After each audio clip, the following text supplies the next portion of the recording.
Hello, hello, hello. Welcome to the Taking Back You Momcast. Hi guys, how you doing? It's Dani Carter-Iddens, your host this week and every single week. And you guys, I'm really excited about this topic because it is one that is near and dear to my heart. And honestly, it's a topic that comes up over and over again in my world of working with mamas. And that topic is why you need to really work hard to ignore other people's opinions of you. Listen, the fear of what others might think of you, that is a constant concern. Believe me, I completely understand and I am right there with you, mama. But after today, I think hopefully you will be free. Hopefully I'm going to free you of these bonds and give you some insight on why other people's opinions don't really matter when you are doing you. Okay, I'll meet you on the other side of the intro. Coming to you straight from Indianapolis, aka the Circle City, this is the Taking Back You Momcast. The Taking Back You Momcast is a witty, authentic, and sometimes sarcastic podcast for millennial mamas who are in the thick of mom life.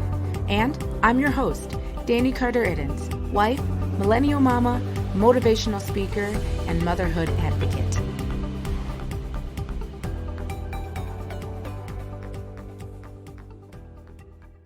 And we're back. Okay, guys, before we get started, as I do every week, I wanted to thank you so much for coming back and listening and supporting the show and supporting Taking Back You and the entire mission of Taking Back You, which is to help moms be not just good moms, but more than moms at the same time. And listen, if you haven't already, be sure to subscribe to this podcast and to share it with any mamas who you think would benefit from what we talk about each week. And don't forget, and you guys know, this is my thing that I'm working on. Don't forget to rate and review us so that we can know what we're doing right and what we need to work on. Okay, so other people's opinions. Now, a while back, I had a mom that reached out to me, and honestly, she's a pretty good friend of mine, and she reached out to me to share something that had been weighing heavily on her heart. And at first I was like, oh my gosh, what happened? Something awful happened. But what she told me was like super interesting. She told me that even though she loved my positive messages that I put out for moms, all about following their dreams and, following the dreams that God placed on your heart, she told me that she was afraid to follow hers because she was worried about what her family, her friends, and even acquaintances might think. And really what it came down to two things. She was afraid that they might think that she was selfish. And she was also afraid that they might think that she wasn't a good mom or a good wife. And really what it was is that she was worried about how people were going to view her choices. And listen, they were not bad choices by any stretch of the imagination, okay? They weren't wrong in any way. They were just like things that she wanted to do. But she was worried how it would look if she chose something that was just hers. She was worried it would be frowned upon. She was worried how she would be seen, what other people would think about her, that she was a mom and a wife, but she also had these things that she wanted to do for herself. And y'all know me, you know what I told her. I jumped in right away. I was like, girl, forget the haters. If you don't have haters, you're not doing your job. And I told her what I tell you all the time. I told her, girl, you need to follow your dreams because God placed those dreams on your heart and you need to run full speed toward the completion of the goals that you have for your life. You got to do that. And listen, I stand by that statement. I stood by it then. I stand by it now. But I'm older, we're older and we're wiser now. And I've been thinking about it. And I thought about it after I told that to her. And I thought it bothered me. I thought about it for several weeks, honestly, after she said it to me. And I think that, even though my advice was correct on the front end, I think that perhaps maybe it was a bit naive. And so I wanted to delve deeper into, kind of this idea of it's not as simple as, just doing you and ignoring other people. There's a psychology behind it. And so I wanted to kind of talk to you about that. So I thought about my experiences in doing what I do. And, I thought about the faces that I would get from the people in my life when I told them that I was quitting my job as a dance teacher to become a Christian women's motivational speaker and to host a podcast that, I was going to focus, use to focus on moms. And honestly, I can't even begin to tell you how many people ask me, like, oh, okay, so that's what you're doing for fun. Like, what's your real job, though? And I would be like, no, that is my real job. That's what I do. And they would go, cool. But if you're ever interested in this, or if you're ever interested in that, insert, I guess, what they believe to be their more legitimate job there, or what they thought I should be doing. Hey, you'd be really good at this. I could see how that can kind of wear you down, and how she could have possibly, why she would have been reticent to do her to do her thing. And honestly, I don't blame her one bit. I think that, you kind of build a thick skin. If you're me, you do. And that's probably, and we've talked about this before, from years of auditions, years of just being told no, like no doesn't bother me anymore. People's opinions don't bother me anymore. But if I'm being completely honest, I wasn't always that way. And, even though I don't allow those things to affect me, it isn't like I don't hear them. I just don't necessarily listen. Okay, so I'm going to hit you with some hard truth right now, because I think that they're important, and I think that they spoke to what she was trying to, beautifully express to me. And the fact is that, the world is not exactly here for women who want to choose their own path.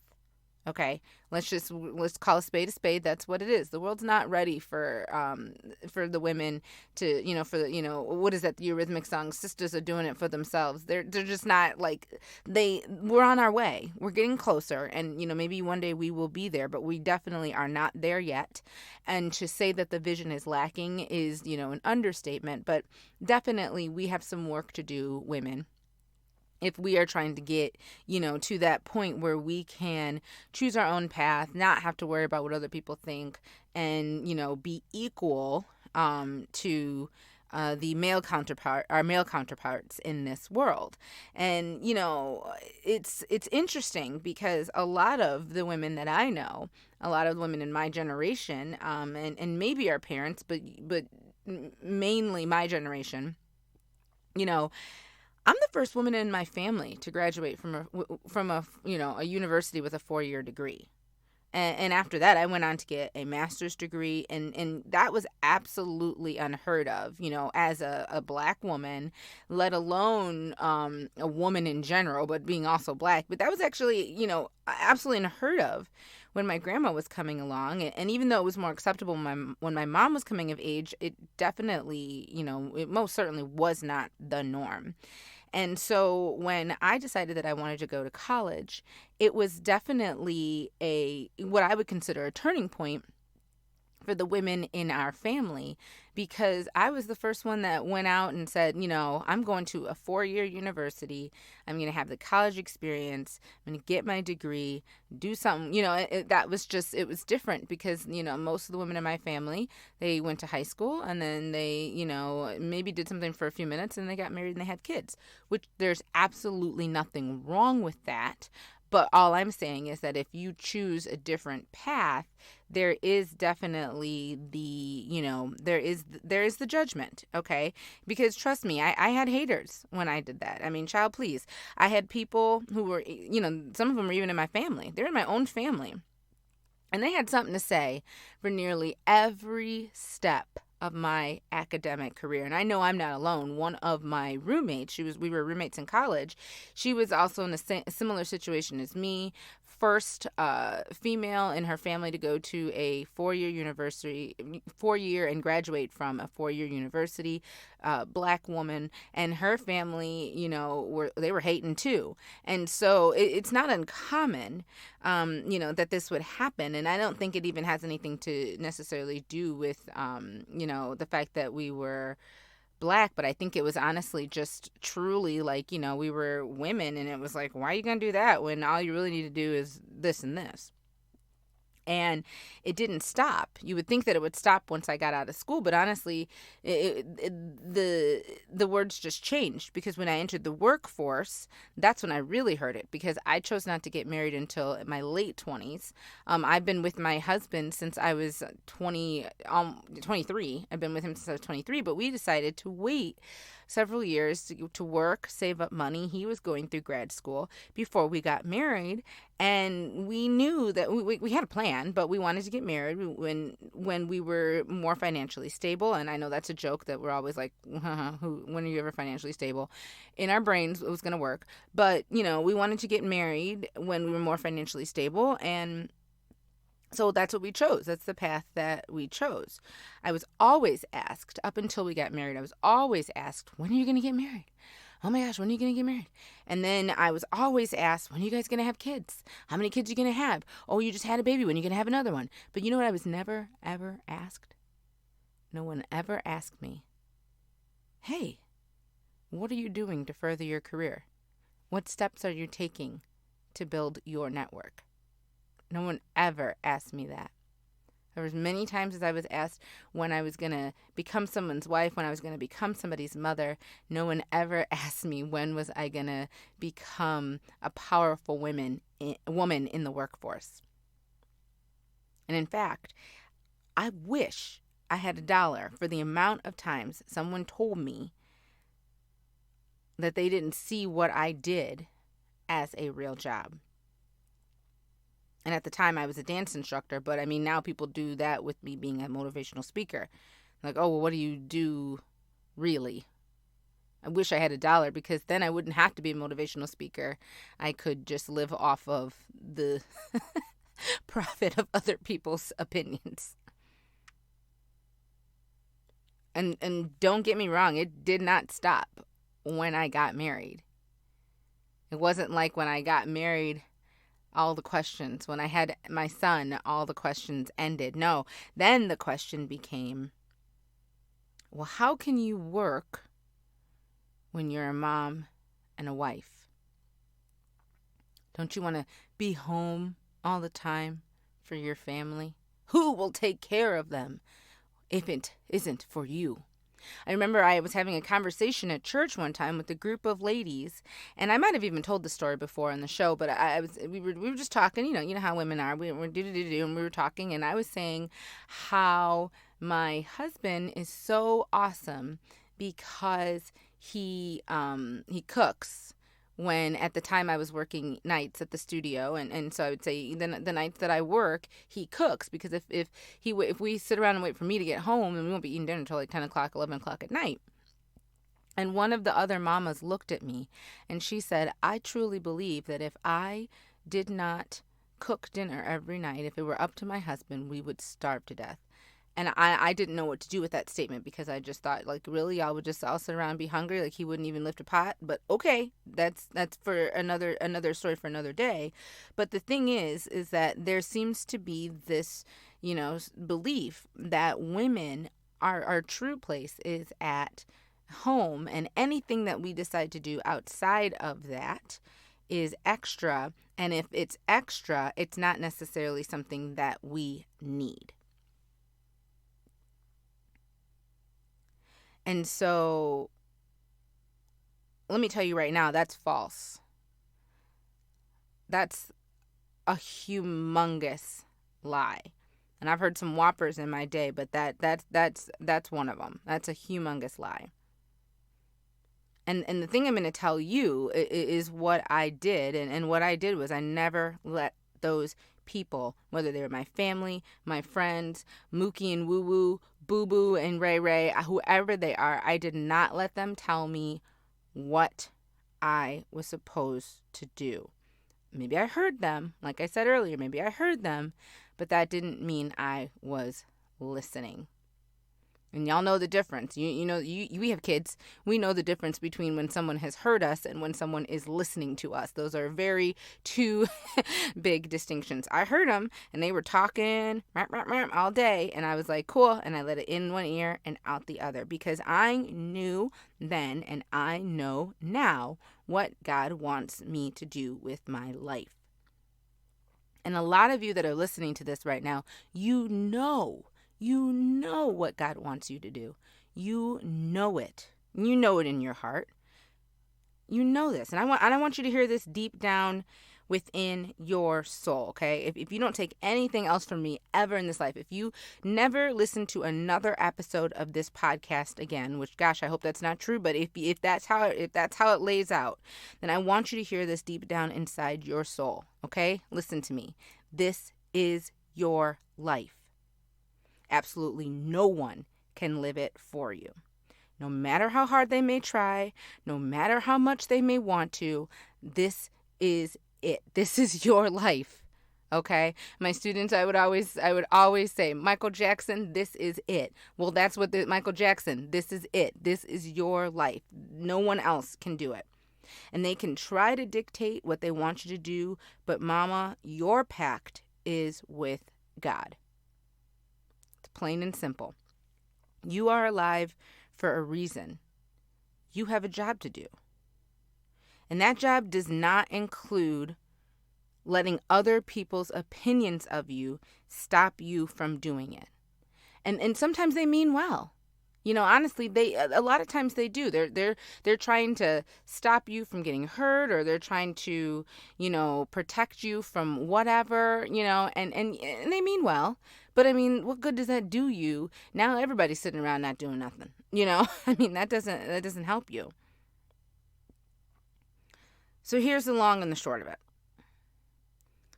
I'm sure right now, if I told you to get pen to paper, you could sit there and think of a bunch of reasons why you shouldn't do you.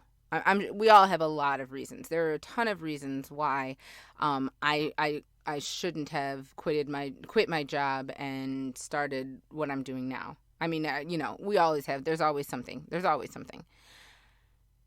But for the love of everything we hold holy in this world, do not let one of those reasons be other people's opinions of you. Don't let it be. There could be some legitimate reasons why you can't at this point or whatever, but don't let the reason be that you are afraid of what other people will think. Take that one, write it down on a piece of paper, crumble it up, and throw it away. Bye, y'all. Next. You need to focus on your happiness. You need to focus on yourself. You need to focus on the work that you were put on this earth to do. And like I said, a lot of you already know what that is. You know in your heart of hearts what God put you on this earth to do. But you're afraid because you are worried what other people will think. I was scared to become a motivational speaker for about 15 seconds. And then I realized, well, if I'm equipped to do this job, why wouldn't I do it? God gave me all the tools. Well, why wouldn't I use them? You have something that God has equipped you. He's equipped you with. He's given you all the tools for. Why wouldn't you use them if you had them? It's like sweeping a carpet when you have a vacuum. Why wouldn't you use the vacuum? Maybe you want to work out from sweeping. I don't know. And I want you to understand that that's not being selfish. It's necessary to do those things. I say this all the time. I'm going to say it again for the cheap seats, for the kids in the back. When God put these dreams on your heart, He did it when He knew the plan. He knew you were going to be a mom. He knew you were going to be a wife. He knew you were going to be a daughter. He knew you were going to be a sister. He knew you were going to be a cousin. He knew you were going to be an aunt. And He put the dreams on your heart anyway. Because that's the work that you are supposed to do. And I want you to remember one more thing. We're almost done, but I want you to remember one more thing. I want you to remember this, and I want you to tell yourself this when you come in contact with a hater, because you will. They're everywhere. Ooh, child, people are hating just all day, every day. People got something to hate about. But I want you to remember this. I want you to remember that some of these people that are judging you are doing so because they are scared. They are too scared to follow their own dreams. So they want to keep everybody else from following theirs. Remember that saying, misery loves company? It's true. You see, they were too afraid to do a new thing. They were too worried about other people's opinions to follow the dreams that were on their hearts. So now they want to sit around and tell you not to do you. And at the risk of sounding a little bit harsh, I'm sorry. I usually try to be sunshine and puppy dogs, but at the risk of sounding a little bit harsh, why would you want to do anything that might lead you to end up like them?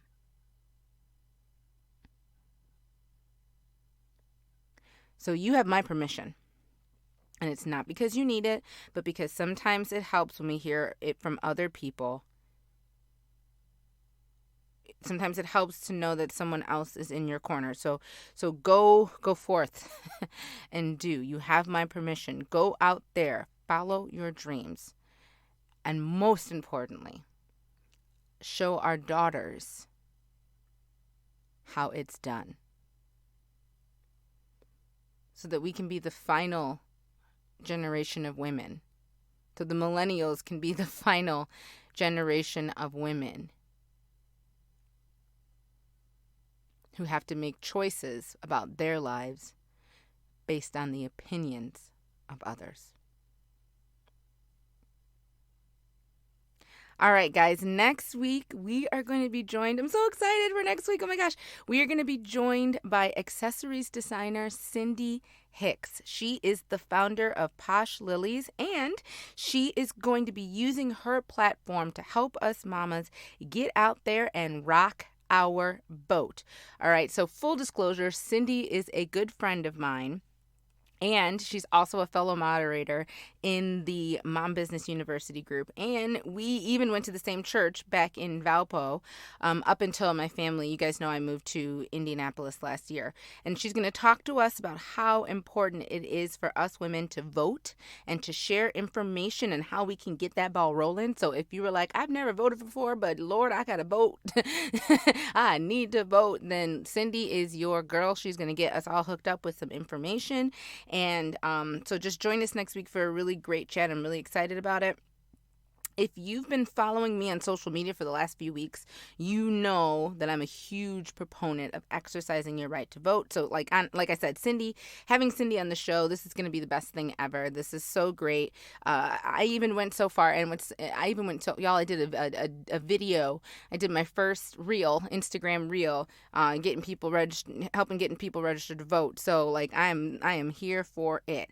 So I hope you are having a great week. It is fall. Yay! We did it, friends. So now we are in pumpkin spice latte weather. It is happening. Or as in my house, we're not big pumpkin spice latte folks, but you know what we are? We love us some sweater weather. Sweater weather. If you haven't seen that SNL skit, please, and if you have seen it, watch it again because every year, sweater weather. Okay, so sweater weather is here, and guess what? Today is the 23rd, and so I just remember that it's time to give my dog his heartworm medicine. So after I get done recording this, I am going to do that. All right, guys, I just want to ask you one more thing, and then we're going to bounce, okay? Have you checked out the Taking Back You Momcast online store? Visit DaniCarterIdens.com/shop to see what we have, and I'm in the process every single week of adding new things. So jump on, get some cool. I've been meaning to say this. I want to say merch. Get some cool merch. And just, share this show. I'm so excited about it. And don't forget to subscribe. Don't forget to share. I'm so glad you're here. I will talk to you next week. Bye. Thanks so much for listening. For more information on Taking Back You and the Taking Back You Momcast, visit us at takingbackyou.com. From there, you'll be able to follow us on social media, listen to past episodes, and learn all about the mission of Taking Back You. Be sure to subscribe to get future episodes. And from all of us at Taking Back You, thank you so much for your support.